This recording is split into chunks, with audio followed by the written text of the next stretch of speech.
questions. This is a press conference. I'm going to sit and make a speech, for God's sakes. Come on, guys. It's 10:30. It's 7:30 my time in LA, so I'm not up to making a speech. So ask me questions. How did you get into Star Trek? I auditioned. That's a simple question. I auditioned 6 times, and I actually got the job on the day that I was leaving to go back to England. I actually had started packing when the phone rang. I was broke. I had a return ticket to England, which I had to use, because if I didn't use it, I was going to be stuck in America as an illegal immigrant. And yeah, tons of those. I know you have tons of those, but I'm a bit more high profile than most of them. And I got the job, and so I stayed. And actually, I was an illegal immigrant for about 3 weeks until I renewed my visa, but Paramount took care of all that. Yes. Okay, I gotta ask, what did you think of the costume that they had you wear the first couple of seasons? Well, you know, my costumes changed. I had a lot of different costumes. I was glad that we lost the costume cheerleader outfit after the first episode.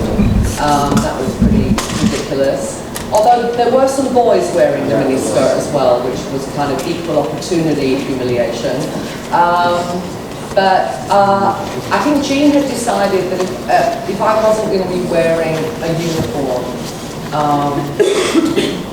as I was a psychologist, it would put people at their ease when they came to me if I wasn't in a military uniform. So that was the official reason why I had different outfits. The real reason was I was too fat.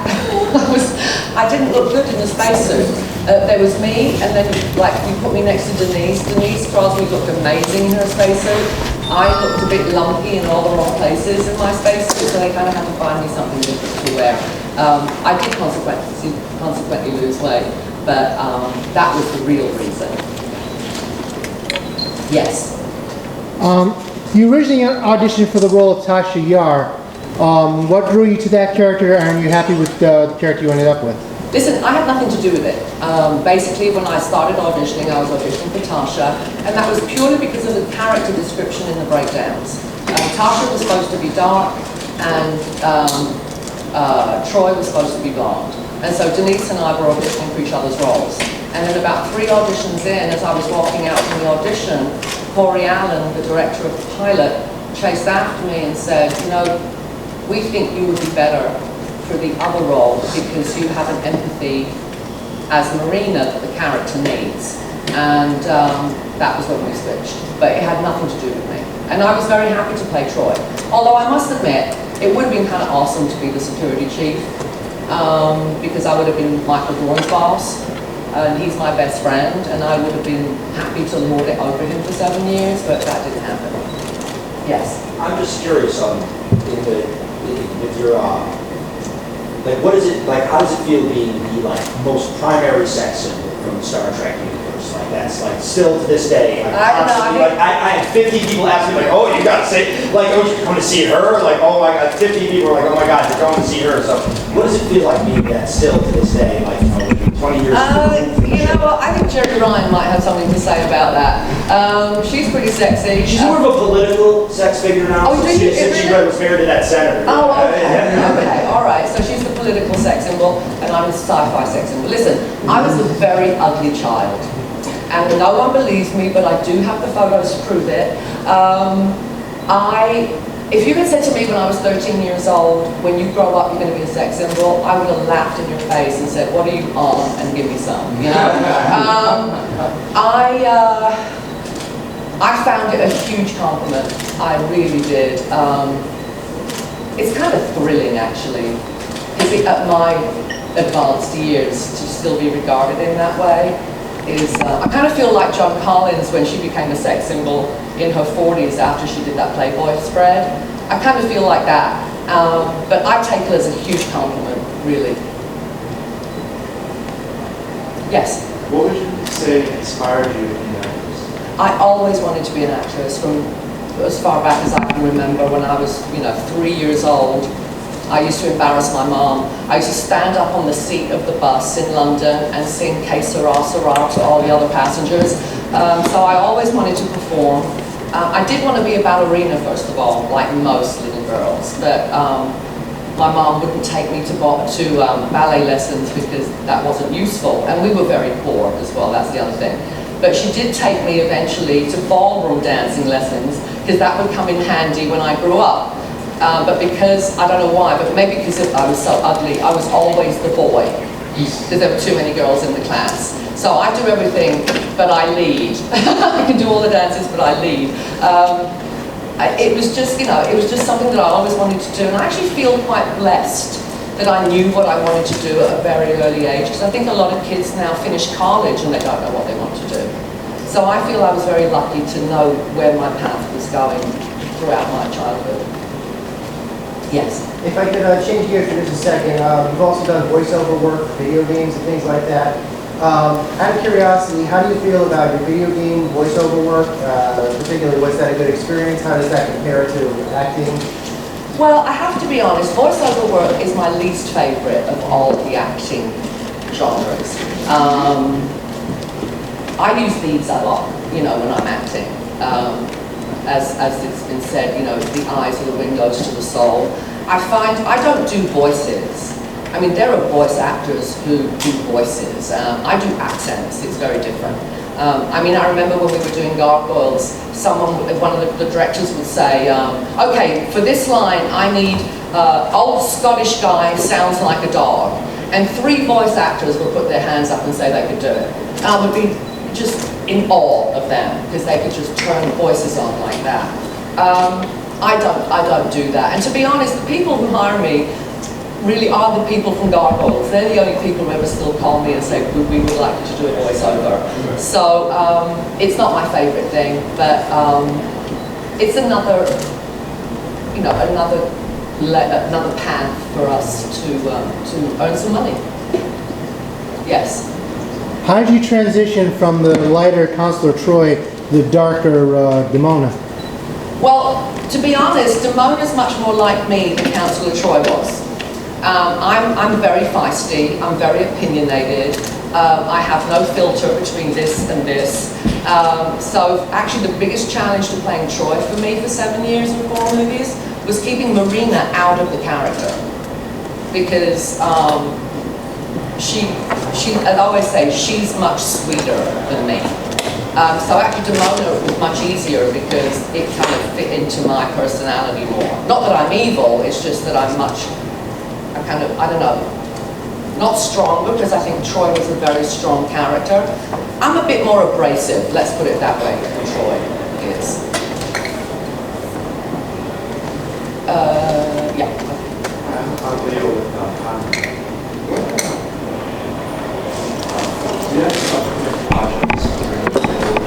Yes, I'm now a recurring character on NCIS. I play Orly Elbaz, and she is the head of Mossad, so she's kick-ass. Can I say that? Yeah. All right. She's a very strong woman, manipulative, devious. I mean, she's wonderful. I love playing her. I did my first episode at the end of last season, and I'm back again for my first episode next season in episode 2.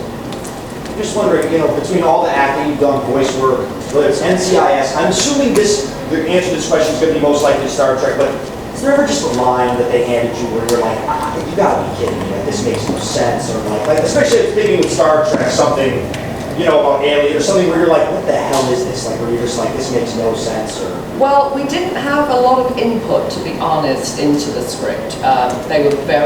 The writers and the producers were very adamant that we say the words as written. There was no ad-libbing, there was no improvising. If we wanted to make a change, we had to call a producer and get it approved. To be honest, the main line that I think people associate with Troy, which brings a smile, is, Captain, he's hiding something. Which was usually pretty obvious because the actors we had on the show were usually very good and we could tell that he was hiding something. So sometimes I felt like the lines were a bit useless, just, Troy hasn't spoken for 3 pages, let's give her something to say. Captain, he's hiding something. And, even Patrick Stewart says, well, we know that, you stupid cow. We can tell. So that was the line, yeah. Yes. So you've had a relatively varied career overall. How does it feel out of everything you've done, no matter what else you do, they're always going to come back to your Star Trek role? How lucky am I? How lucky am I to be an actress who has a role that forever will go down in pop culture? How many actors can say that, you know? So whatever happens in my career, I know people will always refer back to Deanna Troi. But when they write the history of television, I'm going to be in it. So I think it's fantastic. Now, speaking of that, I'm a convention in ConnectiCon, and it's in here in Hartford, Connecticut. I know it's part of business for you to travel, so thank you for being here. How do you feel about the convention overall? Well, I think this convention is really very well run. Some of them aren't. This is very professional. They're taking care of us really well. I am actually very familiar with Hartford. I did my first ever play in the USA here at Hartford Stage.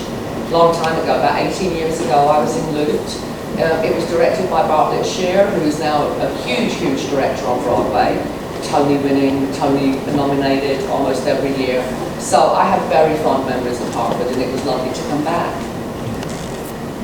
What was the worst fan experience you've ever had? You know, someone trying to cut a piece of your hair off, or something crazy, something where you're just like security, where it's just, or they just got way too into your, they got way too into your character or something. What was the worst fan experience you've ever had? I actually haven't had any. The fans are very respectful. Once they meet me and meet the real Marina, they're actually a little bit scared of me. So they back off a little bit. I've never had that. I mean, I've had some really stupid questions. I mean, I think the one that stays in my mind the most is, why is it that all the guest star aliens on Star Trek are humanoid in shape? To which I responded, well, when we start auditioning actors who aren't humanoid in shape, that will change. But sometimes people get really nervous around me. I mean, I've had many, many people, usually women, I have to say, burst into tears when they meet me. And then I have to kind of console them. But I get it, because I'm a huge, huge, huge football fan, or what you call soccer in this country. Although I do have to say, football in my country is actually... Who's your team? Tottenham Hotspur, tattooed on my shoulder. Nice. I'm a real fan. Football is the game where they actually kick the ball with their feet, as opposed to throwing the ball with their hands. I get stupid around soccer players, especially if they've played for my team. So I totally understand that excitement. I totally understand that nervousness. So I don't think any less of them for that. I actually take it as a huge compliment that they care that much about me. Are we done? One more. Okay. How is it working with the other actors in Star Trek? Well, we're all best friends, still to this day. And I think there are very few shows in the history of Hollywood television that the actors can say that after 25 years, or 26 years now. We hit it off on day one. I remember filming on my first day and thinking we were all going to be fired because we were just having too much fun and laughing too much. In fact, there was a director in the first season, who shall remain nameless, who directed 2 episodes, and then he refused to ever come back because we were too rowdy. And we were chastised quite severely by Rick Berman, our executive producer, because apparently this had never happened in the history of Hollywood before. But we did have a lot of fun. And the directors who got it really enjoyed working with us, because we were all prepared. I mean, it wasn't like we were mucking about and didn't know what we were doing. It's just that we were yakking and laughing until the director said action. We did our thing. We did it perfectly usually. And then as soon as he said cut, we go yak, yak, yak, yak, yak, laugh, laugh, laugh, laugh, laugh. So once the directors got that that was the way we worked, they understood and they enjoyed working with us. The directors who were very serious didn't like us. Yeah. Hello. Hi. I know that Patrick Stewart does a lot of work with women who have been through, and children who have been through sort of troubling family times and whatnot, and all that. do you work at all with Patrick Stewart in that regard? No, I don't. Those conventions? No, my thing is animal rights. Okay. So I'm a big proponent of, I'm a big anti-vivisectionist. I'm not a vegetarian, I'll be honest, but I don't think we should test on animals when there are so many other avenues that you can do it with cells now, you don't have to. And a lot of the animal testing is because of the litigious nature of the USA. They continue to pour bleach into rabbits' eyes because when some stupid woman lets her kid get hold of the bleach and pour it into their eyes, they need current data. This is something that I think is heinous, doesn't need to be done, and I also think that fur is wrong. I don't think we should kill animals just to wear their pelts. So now, with Star Trek being what it is today, what are your opinion on Star Trek being the second one? Anything that keeps the franchise alive, for me, is a good thing. As soon as there's a new Star Trek product out there, the interest in Star Trek builds up again. And for those of us who pretty much, do the convention circuit, it behooves us. More people come to the conventions, we get to meet more fans, there are more conventions. I mean, it's good, it's a good thing. I don't think there's going to be another TV series in the foreseeable future, so I think, whoever is making the movies, whether it's JJ or anybody else, I'm like, good on them, just keep it going. Let's just keep the Star Trek flame alive. Yes? If, let's say, for example, someone like Seth MacFarlane or someone like him was ever to ask you to come in and do a voice work or a parody of your role because he asked Patrick Stewart to, I think even Frank's did it. Well, we have done actually. She's been on it too. We were all on Family Guy. And that was fun. That was a lot of fun. Listen, Seth MacFarlane's a genius, in my opinion. If Seth MacFarlane asked me to go paint his house, I would do it. So there are certain people that I really admire in this business, and he's one of them. Yeah. One more question? Yes, sir. Did you keep any mementos for the next generation? Oh, that would be telling, wouldn't it? That would be telling. Something may have ended up in my closet. I actually did take my chair, my director's chair. At the end of shooting, usually you just take the fabric, the material band that has your name and the name of the show on it. I decided that chair would be really useful for me to have at that height, especially when I was having makeup done at home for a red carpet or something. So I took the chair, and I got caught by Mary Howard, one of our producers, and she said, "What are you doing?" I said, "I'm taking my chair." She said, "You can't take your chair." I said, "I'm taking my chair." She said, "Okay, take the chair." So then I went in and I tried to take one of the chairs from observation, one of those loungy chairs. I thought that would be really comfortable to watch TV. But as I was wheeling that one out, she caught me and she goes, "No, you can't take that chair." Plus it wouldn't have fit in my car anyway. But a couple of things ended up in my closet without getting too specific. One more question. Yes, sir, in the back. Paul from Riverside Magazine here. If you had an aspiring actor or actress come up to you and ask for advice, what is the biggest piece of advice you would give them? First of all, don't do it. No, no, I wouldn't, because people told me don't do it all my life. But I think if you really are, if that is your passion and that is really all you want to do, I would say train. You have to get your training. It's very difficult in this country because there aren't really accredited drama schools like we have in England. But there are classes.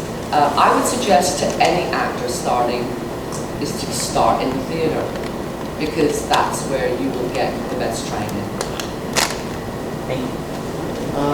Thank you very much. Thank you, guys. Ladies and gentlemen.